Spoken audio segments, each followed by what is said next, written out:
Hey, everyone! It's Lunch with Mel, and we're live, and all that wonderful stuff. You guys are having a fabulous Thursday. That's awesome, Monique. Nice to see you. Oh, you mean like you have to get it up so that it calls you back, otherwise you'll get distracted and forget? Is that what you mean?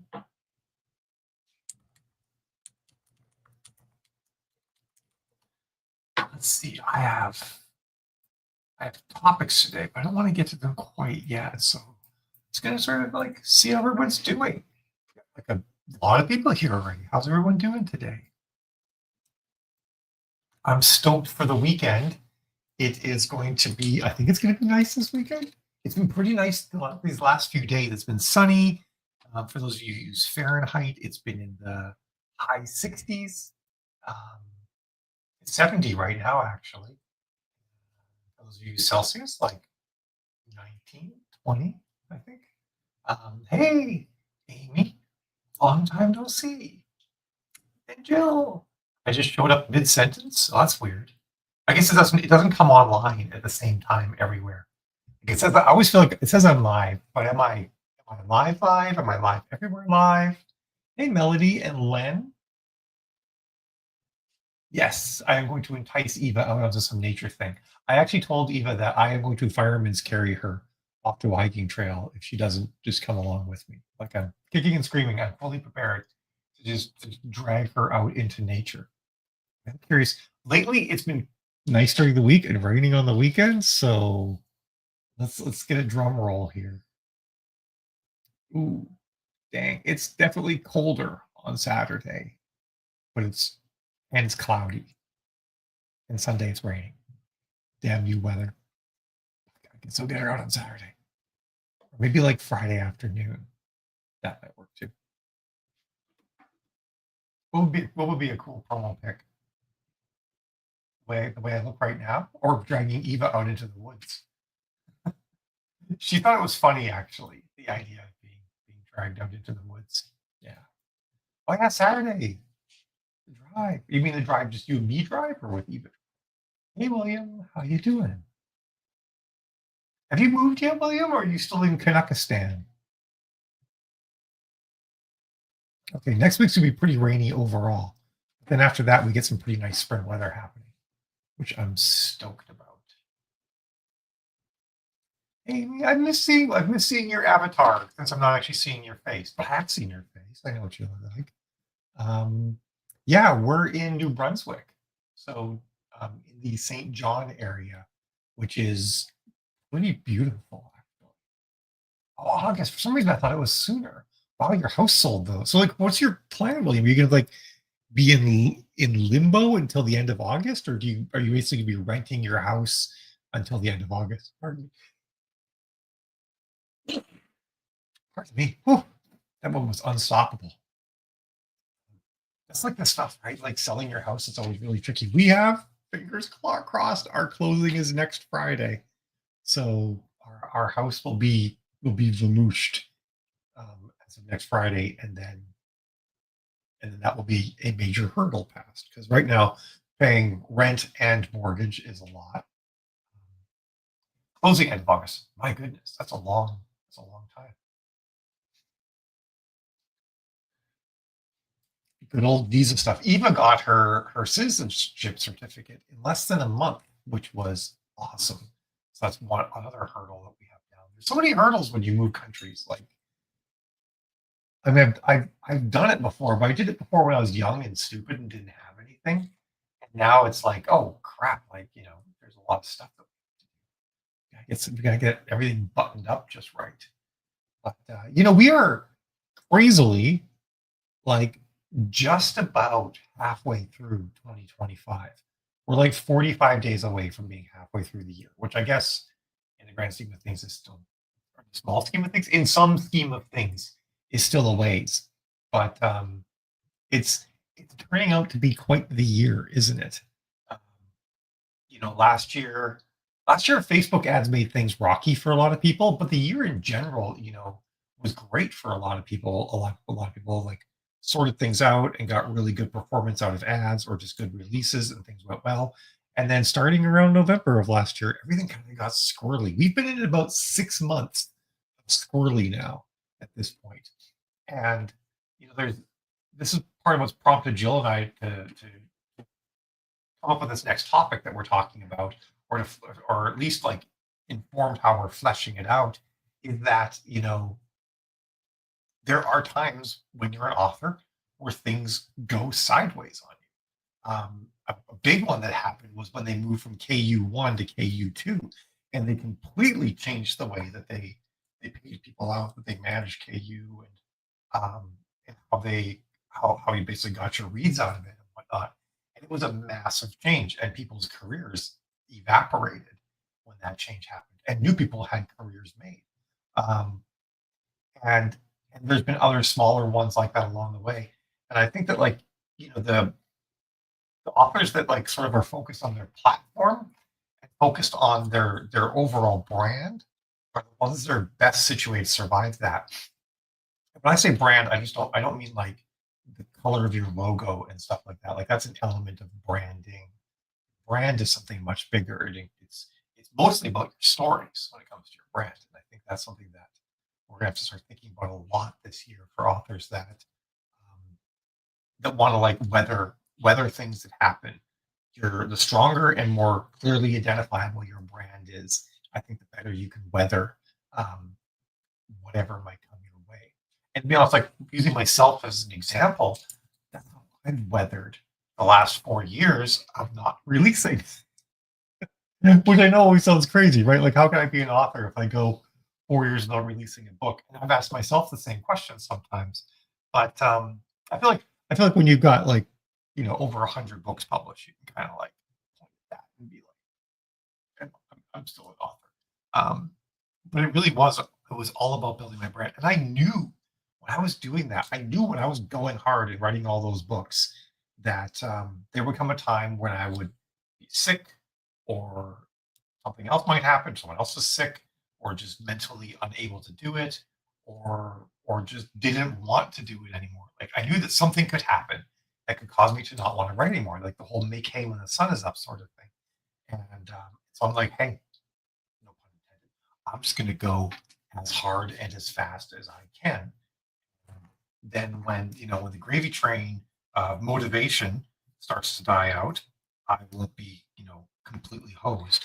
I'll still have all of these books to roll, and that was partially informed by seeing a lot of those authors that had done so well back in the KU 1.0 boom that sort of like disappeared when things got harder, when stuff kind of went sideways.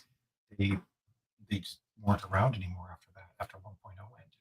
And so I sort of I sort of picked up from that, and I decided that I wanted to be resilient and able to weather that sort of thing. I've yammered for a bit here. Way to go, Eva. Can y'all put in a good word for me? I'm not sure what that means, Lanny.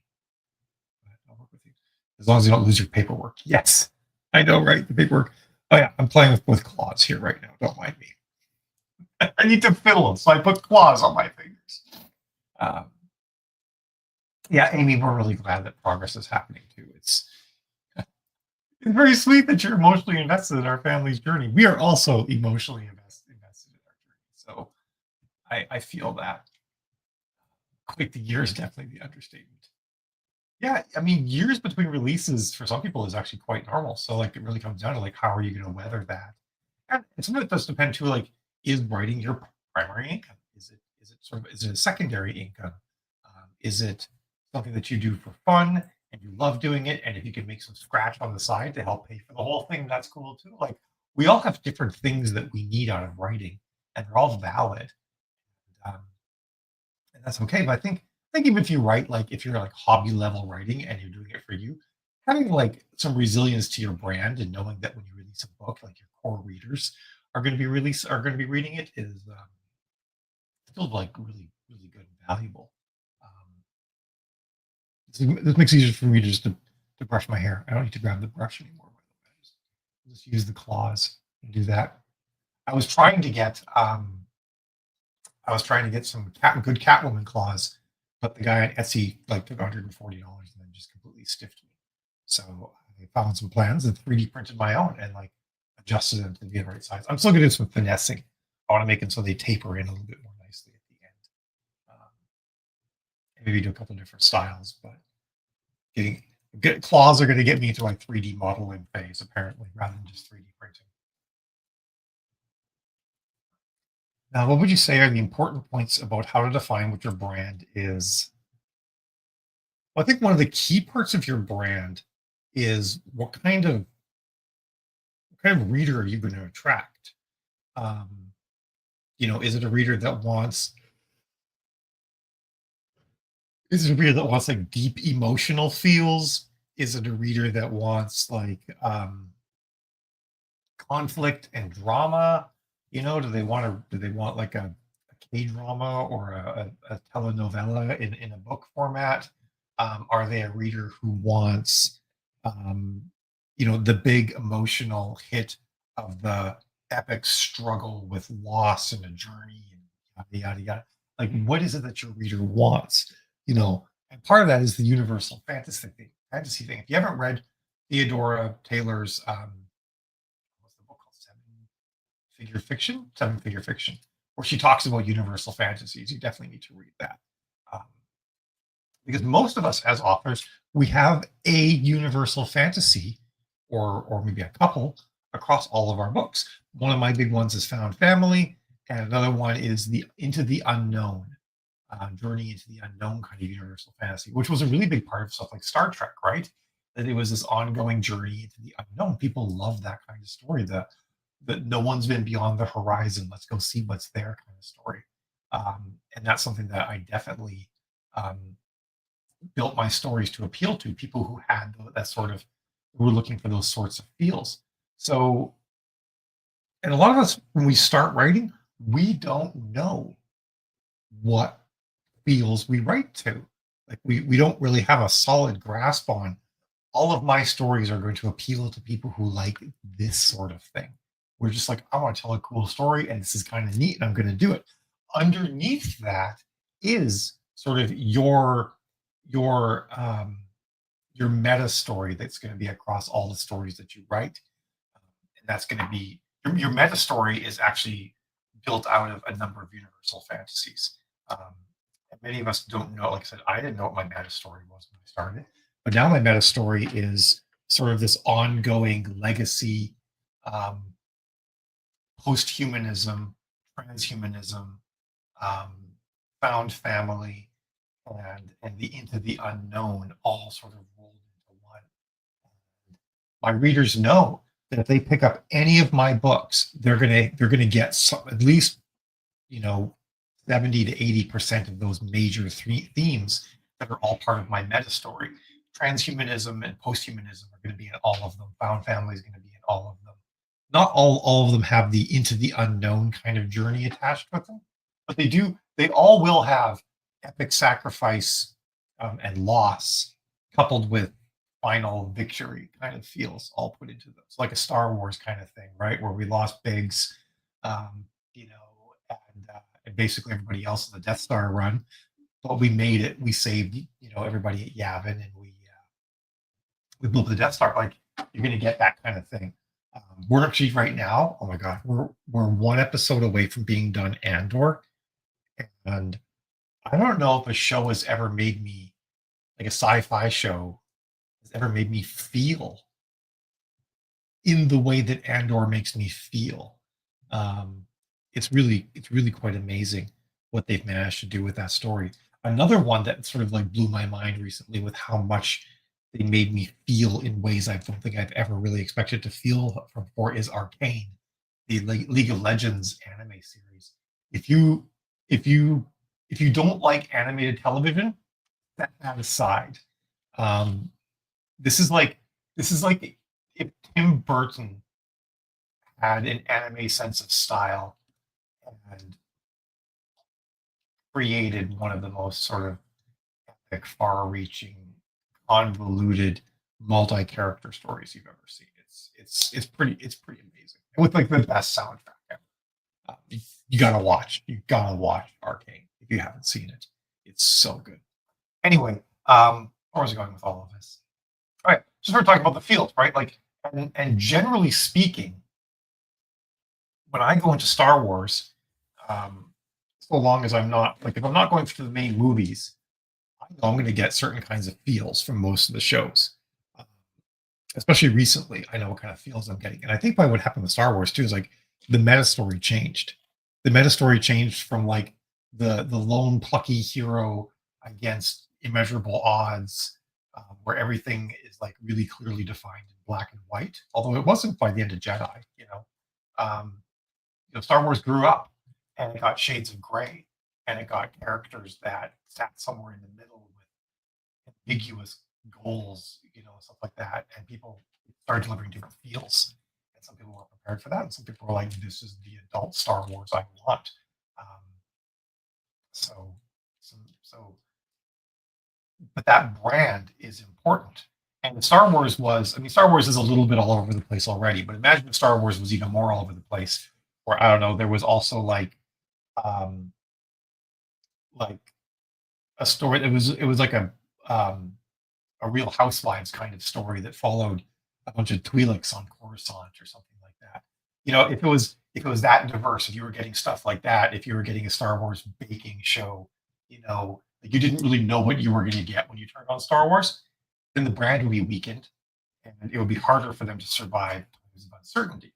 Because in times of uncertainty, people want things that feel comfortable and familiar and all that sort of thing, and where they kind of know what they're going to get. And if Star Wars was too all over the place, then people wouldn't know that, and it would their brand would suffer, and they wouldn't do as well. So that's what sort of thing we have to do with our brand too. We have to make it like really clear what it's about. Everything from our cover art to our blurbs to the stories themselves to how we talk about the stories all needs to sort of like fit this brand, and ensure cause readers to be certain that they're going to get the thing that they're looking for, or that like, or that if even if they weren't looking for it, that what they sort of expect to be there based on what they see sort of makes sense, and then they're not surprised. Expectations are the most important thing in all of marketing and all of producing anything, right? Like you buy a pair of leggings, you expect them to fit well and to be snug, but not to roll down over your tummy because everybody hates that, right? And you don't want the ankle cuff to be too tight. We have expectations that we go into everything with, and if the expectations aren't met, then we're dissatisfied. If you buy the Hello Kitty toaster, you expect it to put a very recognizable Hello Kitty face on one side, and if it doesn't, you're upset. Um, so managing expectations is the most important thing in everything that we do. And that's why every part of our marketing as authors, every part of our brand building needs to be clearly setting expectations that we can meet when they get into the story. Yes, Amy, glad you love it. You know they're doing the follow-on series. There's another follow-on series being made too, right? I've determined that Arcane is something that I'm gonna have to watch at least once every year. And I suspect the second time I watch it, I will cry more than I did the first time. Really, William, I made it to the end of season one and never even picked up season two. I felt like they blasted through season one too fast. Um, there was so much stuff that got left on the cutting room floor that I was just like, I don't know. But maybe I'll give season two another shot if you think that it's actually good. I also didn't make it through all the books. Um, I stopped in Winter's Heart, where it was just everybody that they started out with was now a dick. The last characters I liked, the one that became the head of the SETI, she also then became a dick. So every character was just a dick. And all they were doing was walking across the continent in every which direction. And I was just like, that's it. I can't deal with this. I can't deal with another book of assholes walking across the continent. I've pieced out at that point. I've been told that book is the low point in the series and everything gets better from there on out. But I don't know. I need my characters to be more likable. The Wheel of Time characters. Someone's got to save a fucking cat at some point. Brandon Sanderson, William. What's his name? Like the most popular science or fantasy author out there right now. What's his name? Linda says, if I have a brand, it's got to be Found Family, but my romance subgenre range from dark to light, so I tend to highlight that paranormal or rom-com rather than theme. I think you can do both, right? Like you definitely should, like, because you're ranging like that, you need to make sure people, like, that goes to the whole setting expectations thing, right? Where people need to understand what they're getting into. Um, but I still think that, like, if your readers are reading you, they're reading you. I mean, the spice heat level is sort of like a secondary thing for most genres, but it becomes a primary thing for romance in some cases. I think a lot of people will read different heat levels that they normally like if the story's good enough, and they'll just skip parts of it that they're not interested in. Although the people that want the heat will can be pretty upset if they don't get the heat. Um, so I mean, you got to do both. Then basically, it comes down to you have to tell what your main themes are going to be, the things that they love about you that you're going to deliver. But you can't say it too overtly because you say found family, and but like if you show don't tell, you just say like I have found family versus like showing how the character is struggling to find their place or something like that in your blurb, then you're doing yourself a disservice. But you I don't care to follow drab assholes walking around. I mean, like I feel like that also describes half of Dune, but we all liked Muad'Dib too much. So there's Robert Jordan and everyone else. I don't know, William. I think Robert Jordan had some problems. Let's just put it that way. I used to think that Robert Jordan like didn't have good females in his life. Not good females, good women, good female influences in his life. Is what I was first going to say. I suddenly met his wife, who is just a utterly lovely person. So I don't know. I just don't know why all of his why I just don't like the way he wrote women. Quite honestly, I think that was one of my biggest issues with him. I mean, it's certainly a different take because they were all completely cutthroat, but that's just my jam. I don't know who my favorite fantasy author is anymore these days. It might just be Pratchett. That just might be Terry Pratchett. He just wins. I do really like Sanderson. George R. R. Martin, I got tired of reading him because I stopped rooting for characters because they're all just going to die. I just didn't give a shit anymore. And then kind of like the way it ends up is that the bad guys all just fight each other at the end, at least from what I saw in the TV series. Um, anyway, so yeah, so that's kind of some of the things we've been thinking a lot about is how we can all sort of think about our brand and how to solidify our brand and build that. So that's kind of how we're going. Not everyone has a wife as supportive as Frank Herbert's. Yeah, and he was high the whole time too, clearly. So she she was she was supplying his weed habit or his LSD habit while she was at it too. Heinlein's wife apparently was very supportive. Heinlein's always an interesting character from a science fiction standpoint because we look at Heinlein now and we're like, wow, that guy wrote some misogynistic stories. At the time, he was actually the one pushing the boundaries against that. I think just because of the topics he was dealing with, he had to touch on things in a way that his reader at the time would understand. And he was also a product of his time as well. I think if Heinlein were to be writing now, he would not have written some of the things he wrote in the way he wrote. Higher than hell, absolutely. Yeah, Herbert was just gone all the time, I swear. But it manifested into some amazing storytelling. So I suppose we can allow that, right? Well, thank you, Angel, for saying I look pretty. I appreciate that. It's the filter. My skin is actually super splotchy today, so I'm just like, okay, we're gonna turn on that skin smoothing filter. I should almost turn it off, but I might be horrified.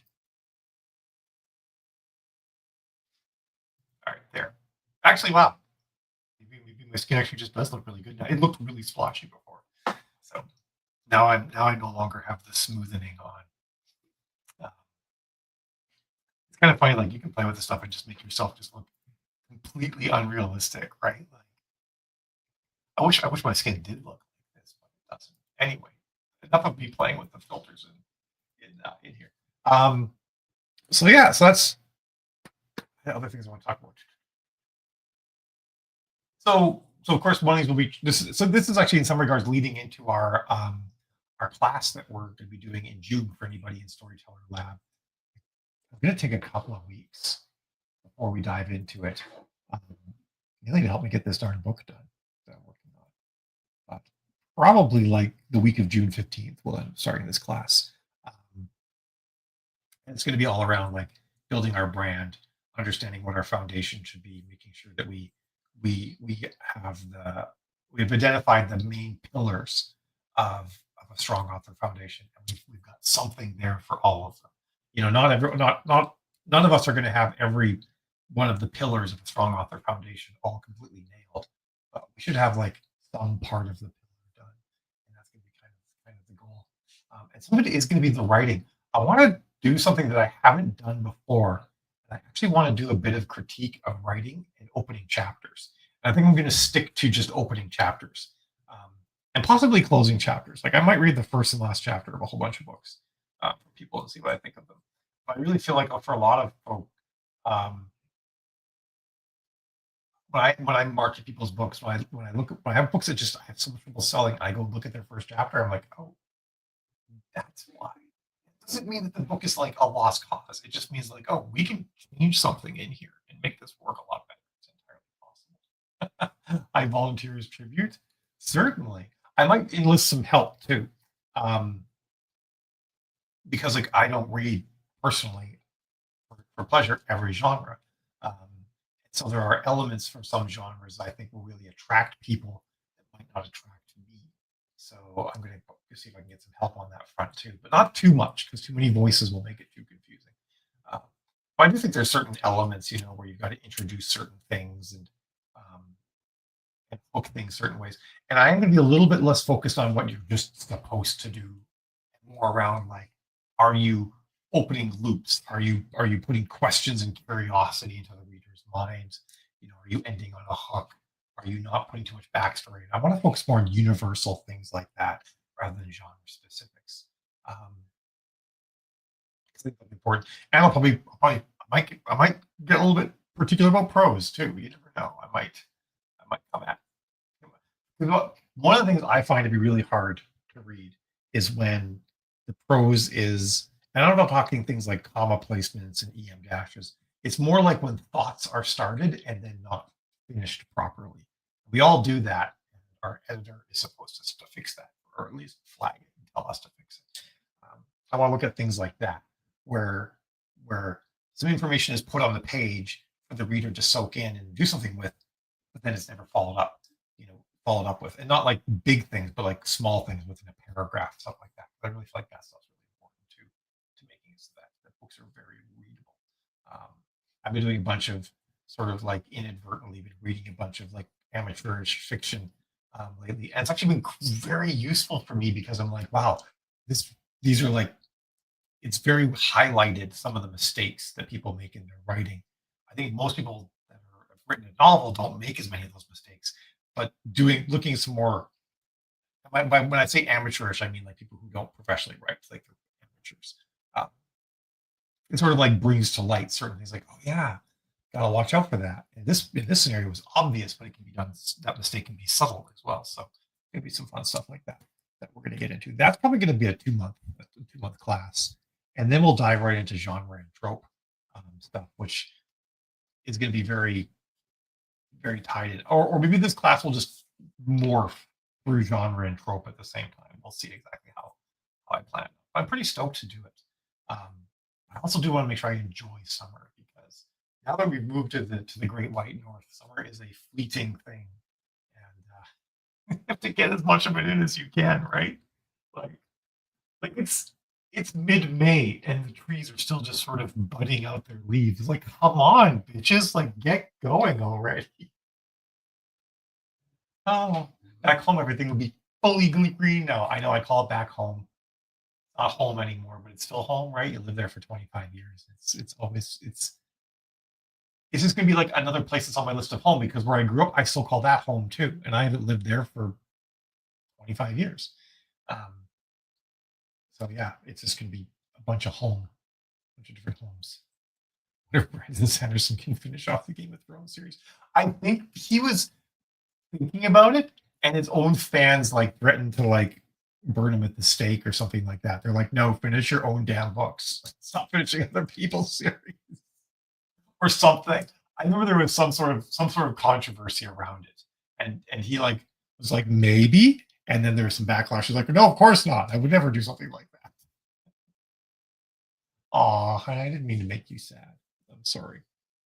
So, um, something I also wanted to mention for folks, I gotta take these claws off my fingers so I can actually use this hand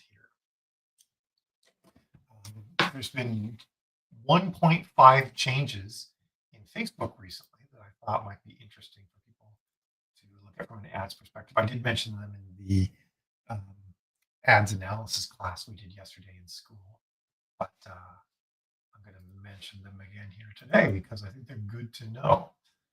Let's see. And one of them is not universal yet, and that is Threads ads. Facebook has been saying for eons that Threads ads would be available. I guess not eons because damn, Threads hasn't been around that long, but it's coming. I've only seen it thus far on one account, but if you look down here, you will see Threads sometimes now. And there's only one Threads placement. It's the Threads feed, and it doesn't work with dynamic creative, so you have to do standard creative. You get Threads. If you go look at your platforms, you see Threads is down here, but it's grayed out. It's because you can't use it with dynamic creative ads. You have to use standard creative ads. So that's one thing that has happened that I think is super cool, and I can't wait for more of it. I don't know what Threads market share is right now, but it was the fastest growing platform for quite a while. So hopefully it continues to grow fastly. The other thing that was pretty neat is, and this might have been around for a while, I just oftentimes don't click on the country and mess with it. But I was like, I'm mouse over country, and I saw this little down caret here. I was like, oh, what's that? Now we have this option. This did not used to be here. I know that. I just don't know when it appeared. Only include cities is now an option for the country. So if we choose this for the United States, it picks 294 cities, and that could be an interesting thing if you think a more urban audience might be interested in your book versus a more rural audience. Or can you do this? Include all areas. Now you can't exclude it if you've already done that. It'd be kind of cool if you could like exclude the cities, and then what could I do and exclude? This could be interesting. United States. Oh, I can't. Oh, I have to. I can't pick the United States twice. It sucks. Well, always think I might be able to do something really neat. They're like, nah, no, you can't do that. But even still, being able to do this is actually pretty cool. So I think that could be something people might want to play around with. If you're like, hey, will a more urban audience, will a more liberal leaning audience, perhaps like what I'm doing versus a rural audience, you can make that change and see if you could get that. It it does. It of course will drop your audience size by a little bit, but since most people live in cities, it's not that much. So it could be an interesting thing to play around with to try and get more profitability going on for an ad that is maybe like on the cusp of being where you want it to be. So thought I'd share that little snippet with you. But the Threads one is the one I'm most excited about. I'm like, damn, Threads! Finally, it's only been a million years. Like I said, the whole million years since Thread's been out. So I've that's my spiel today. That's kind of all I wanted to go through. Oh, one thing as well, and I have Jill mentioned this. I have not divvied. I'm trying to say dive in a funny way. I haven't dived into it too much, but apparently Amazon made a change for print books. For print books under $99.99, they're taking a bigger cut now.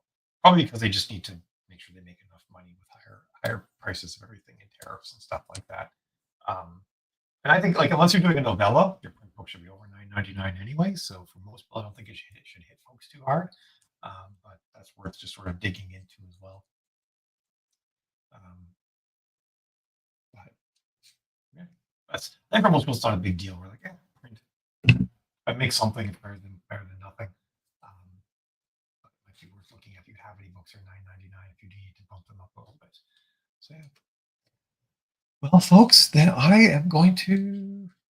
Yeah, I need to look into it more. I just thought I would mention it just in case anyone hasn't. I only have two ebooks that are less than $9.99. I am going to look at them to make sure that they're both $6.99. I might need to bump them up a bit. Everything else I have is $14.99, so they should all be fine, or more. Some of them.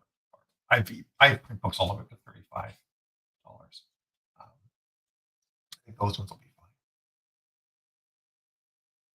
So yeah, yep, Monique. That I did notice for paperbacks. Yeah. Um, versus new paperbacks versus hardcovers. I have like two hardcovers. So, oh, cool. I might check that out, Monique. Thank you. Is it on your YouTube channel? If it is, if anyone's interested, you can just click Monique's comment to go to her channel, I'm guessing, and then check it out if that's where it is. Nice, yeah. I may do that as well then. All right, I am going to jet. I've got a little bit to do here. I got to hang some shelves in our daughter's room before we do writing sprints. For those of you who are in school, we do twice a week. I do live writing sprints, and they are at 2 p.m. Eastern, so like in an hour and a half-ish. If anyone wants to hang out there, I will see you then. And if not, then have a fabulous day, fabulous Friday, amazing weekend, and I'll see you next week.